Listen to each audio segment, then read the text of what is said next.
Hey guys, welcome to today's Workshop Wednesday video. I'm Tara, and if we haven't met, I am a registered nurse and I am certified as a health coach and a nutrition coach and a personal trainer. So I help women get healthy, fit, and strong in a sustainable way. I help women break up with diets forever and still achieve the goals that they want to achieve. That's what I do for a living, and I must say it's pretty awesome. When you're joining, if you can say hello so I can say hi back, and if you're watching the replay, let me know that you're watching the replay in the comments so I can come back and chat with you.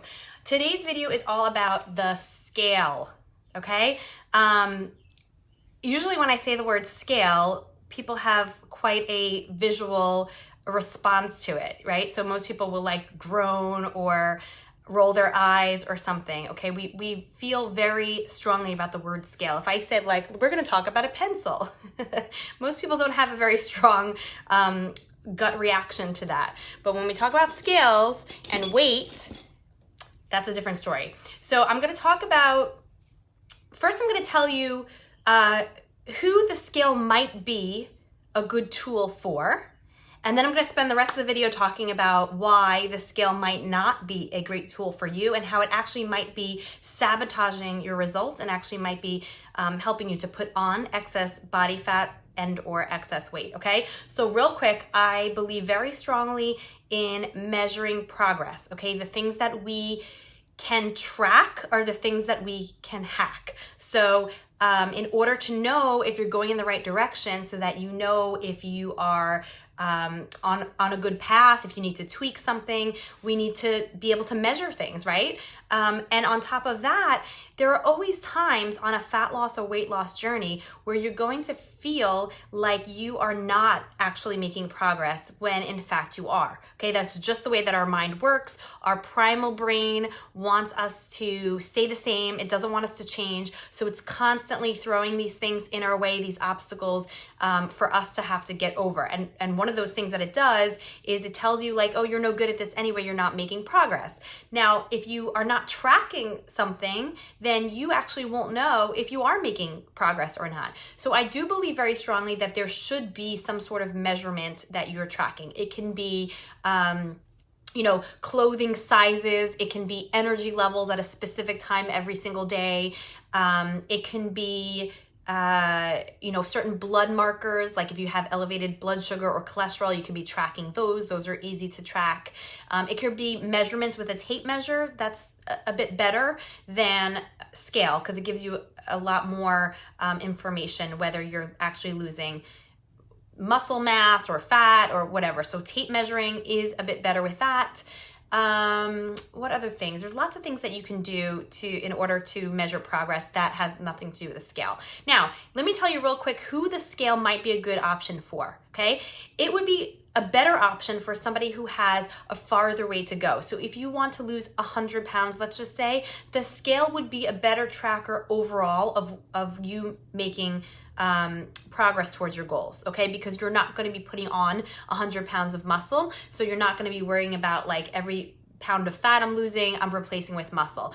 When you get towards that a lot closer to your goal, so if you're only 5 pounds, 10 pounds, let's just say away from what your ideal number, now I have my own opinions about having an ideal number, but if you have an ideal number in mind, about what you'd like to weigh, and you're really close to what that is, 5 pounds, 10 pounds. The thing is that you might be putting on muscle and losing fat, and you're not gonna have any kind of changes in the scale, or you might be actually gaining weight on the scale, but you're actually happier with the way that your body looks, the way that your body is performing, your energy levels, and all of that, okay? So the scale becomes less reliable as you get closer to your goals, okay?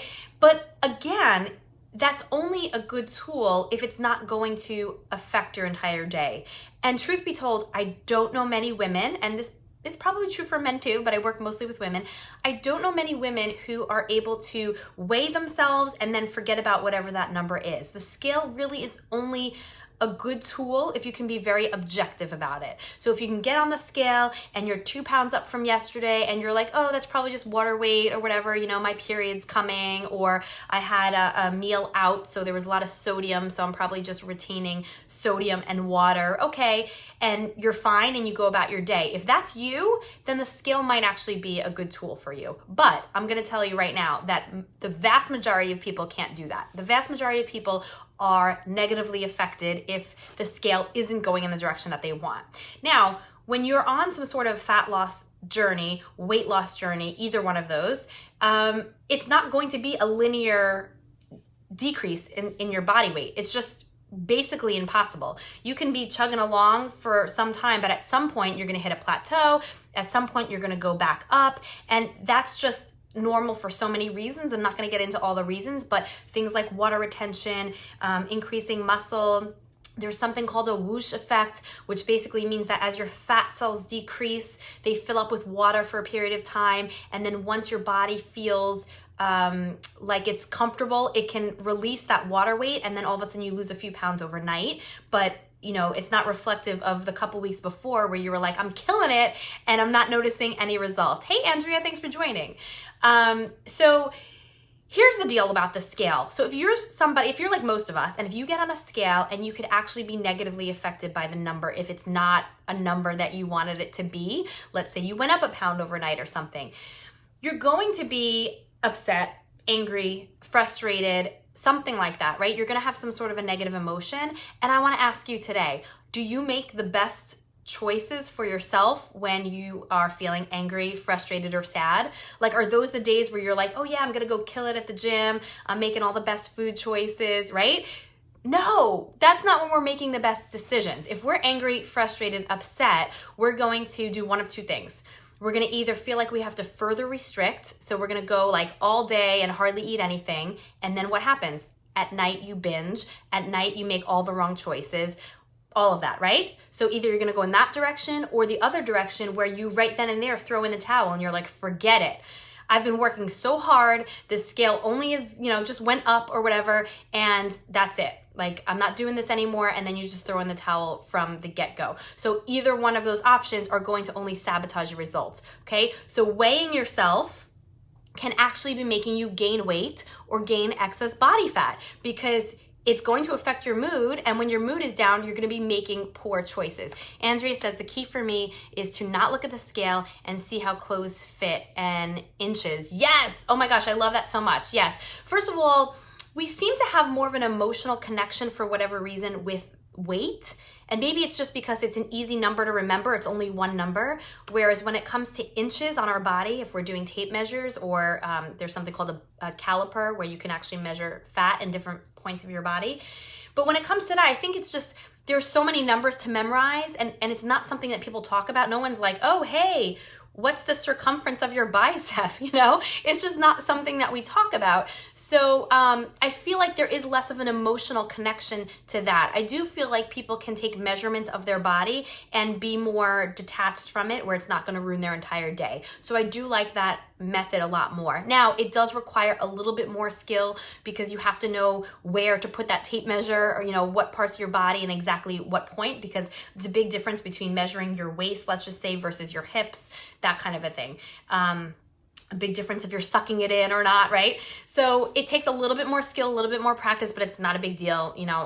If you need help, I have a guide, but you can also just like Google tape measurement places and figure that one out for yourself. But I like that, Andrea, because here it is where you're not doing the scale because it might affect you or mess with your head, but at the same time, you are making sure that you're measuring things so that you know if you're making progress, right? Because we want to know that what we're doing is actually working.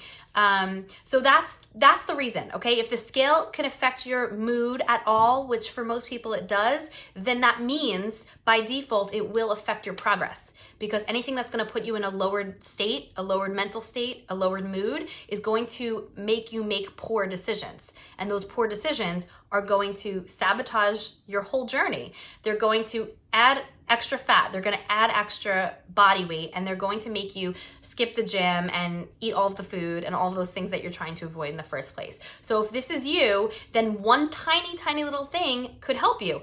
Put the scale away, hide it. Ask your partner to hide it. Bring it to your mother's house and leave it there for a little while.